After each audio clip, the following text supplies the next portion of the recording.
Hello, amazing people. Welcome back. We are now in the another big chunk of learning. We now go all the way to April, all the way to Pesach. Only a couple of days of rest in the middle, and this is going to be a real big push. Here we go. The academics are skyrocketing up.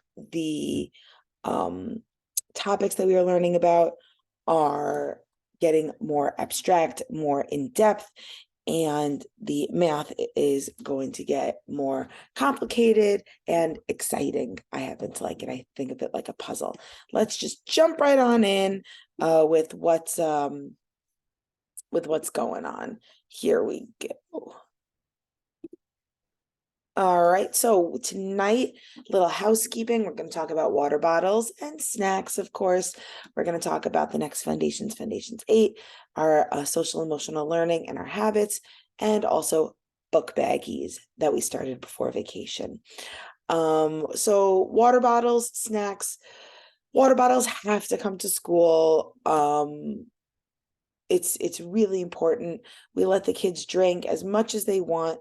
But leaving to go to the water fountain every 10 minutes or so is a distraction, and the students are missing out on the learning. So please make sure you're sending a water bottle.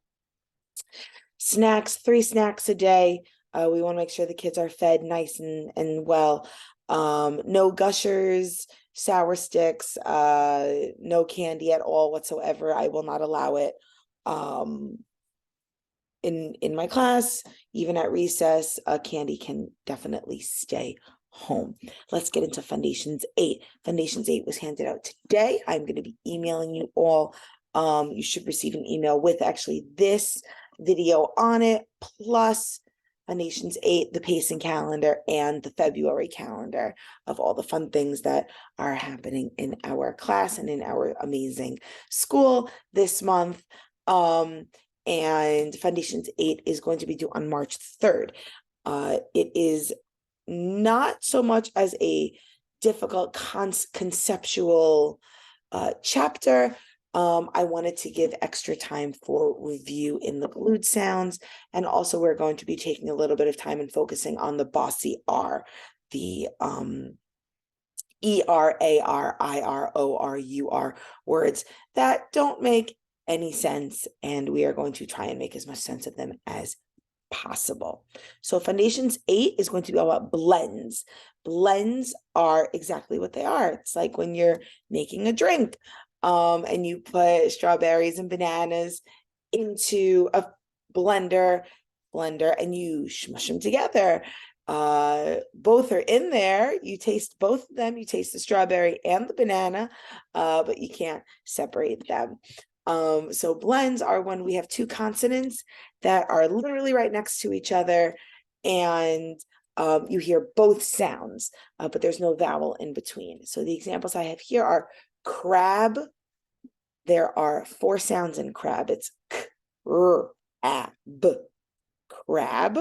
We have brush, also 4 sounds. B, r, sh. Brush. We have floss. Floss, floss, also 4 sounds, and grape, grape, grape, also 4 sounds with a silent E in there. We want to make sure that we're not adding the in the blends with the consonants. So we don't want to go karaab. That's where we don't want to go. We don't want to say bara'ash or falaos or grape. It's not how we talk. We want to cut the sounds as short as possible. Ab. Ush. We want to cut them as short as possible. Now, blends can also come at the end of a word.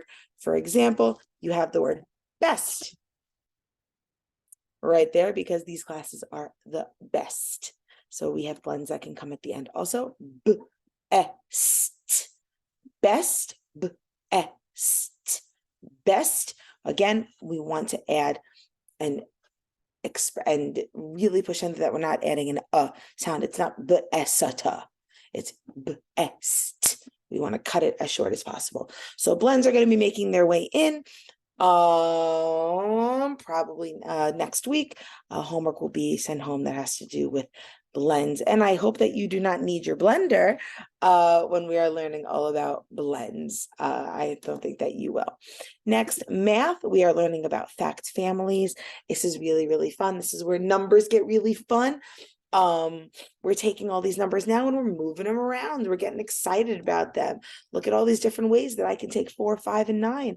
I can add 4 plus 5 equals 9. 5 plus 4 equals 9. I can subtract with the numbers. 9 minus 5 equals 4, and 9 minus 4 equals 5. All these numbers, I could take them, I can move them around, and I can do fun things with them. So we're going to be learning about different fact families and numbers that go together. When we are counting on, the way that we are teaching counting on in our classroom is, let's say, this doesn't have to do with fact families, this is something else. Let's say it's 8 plus blank equals 13. And we want to figure out what that blank is because we're counting on. So we take our fist, we put our fist by our ear, and when we put it out, we say 8, 8. And now we're going to count on, we're going to stop at 13. So we go 9, 10, 11, 12, 13, up. How many fingers did I put up? I put up 5. And it's great because a lot of the kids are starting to do them on their own, not using their hands to count, which is awesome and exactly what we want to see. SEL and habits 4 and 5. So let's go back. So SEL, social emotional learning. We are teaching the children how to interact and talk with other people appropriately and in a way that's making them feel validated, a way that's making them feel powerful, and a way that's keeping their anxiety level down, their stress level down. The emotional part is all about their emotions, learning about their emotions, learning about what they can do with their emotions. Like with the Common Corner, we learned about coping skills. Some of the vocabulary that we use in our classroom, we use the word mavater, which means flexible. I am flexible, I'm mavater. I can be flexible, I can make changes, it's okay. We also use coping skills. Use a coping skill. What's a coping skill? I can breathe, I can go for a walk, I can get a drink of water, I can put splash water on my face, I can squeeze my body for a nice big hug. We also use vocabulary like, I don't like it when. So that's a very big thing with me. We want students to be able to express themselves. I don't like it when. I don't like it when you sit in my spot. I don't like it when you cut me in line. We want to express ourselves and we want to start with that. Not things like, hey. We want to move away from that. We want to use our words. Mood meter. I will take a picture of it and put it up. I will actually, let me see if I can quickly get to it.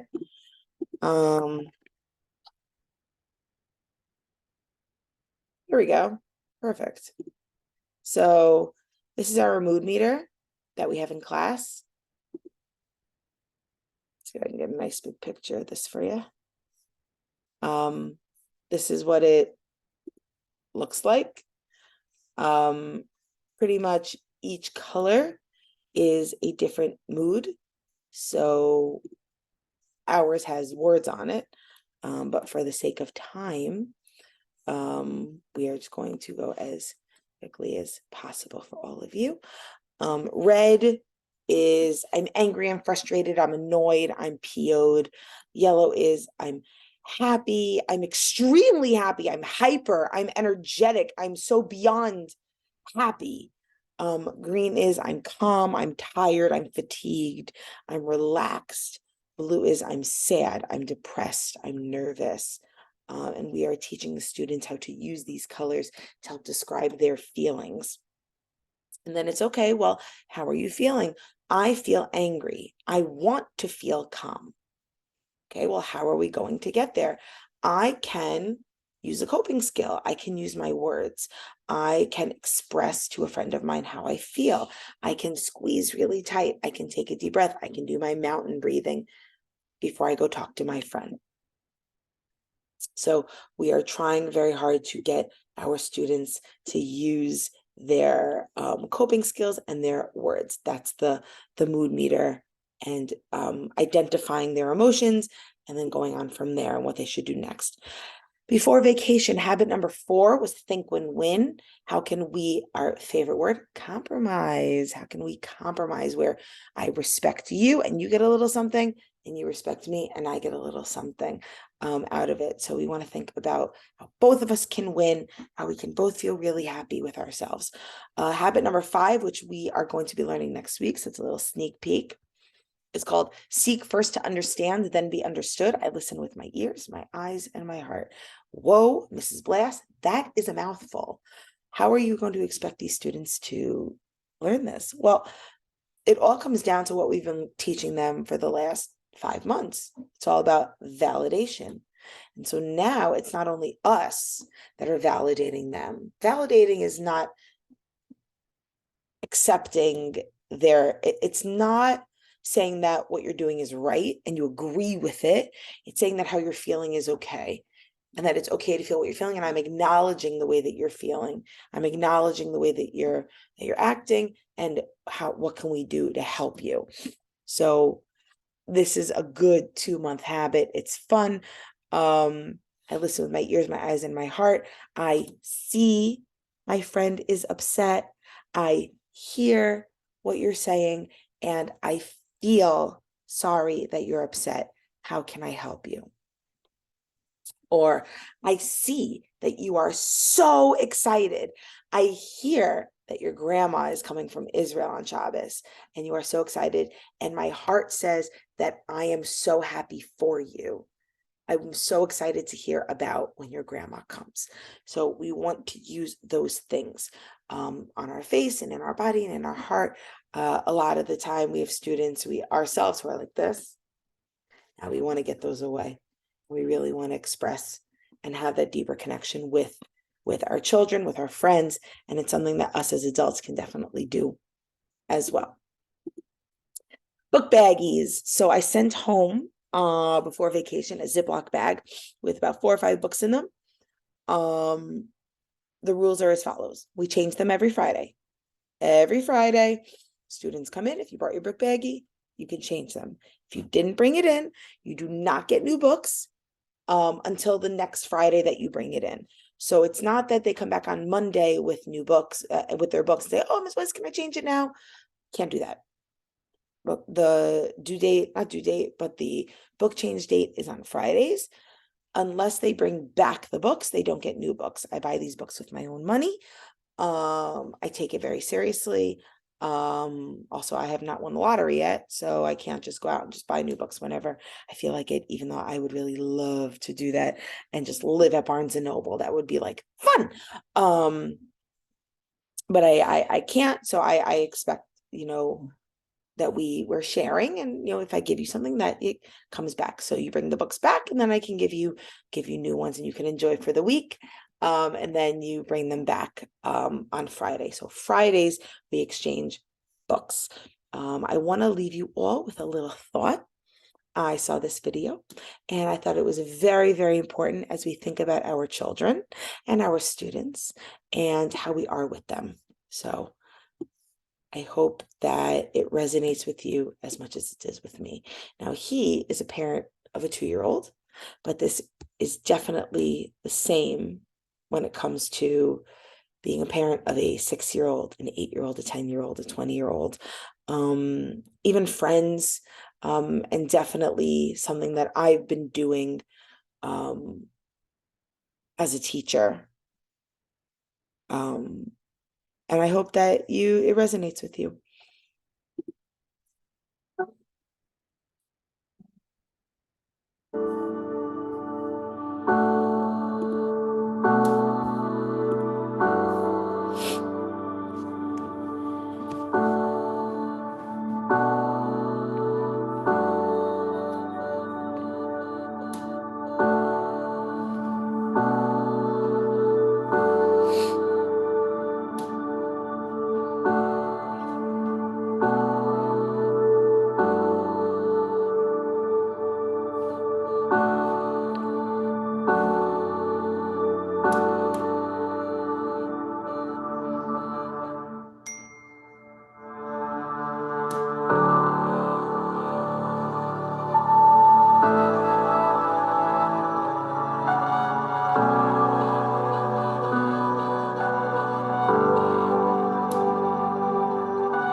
Sorry about that. Love, I've said it once, I've said it 1,000 times. Love is what cures everything in the world. It fixes hate, it fixes indifference, love. All these kids need is love. All you need is love. We play the Beatles in our classroom, and yes, your children do know the song "All You Need Is Love." It's very important. But it's all about love and appreciation and just saying nice things goes so far. And the funniest thing is that when you say these nice things, they then say it to the other kids in class. So we can actually hear your voices in our classroom. So, for example, when we have a student who's struggling, sounding out a word, and you hear another kid just go, just tap it out. You can do it.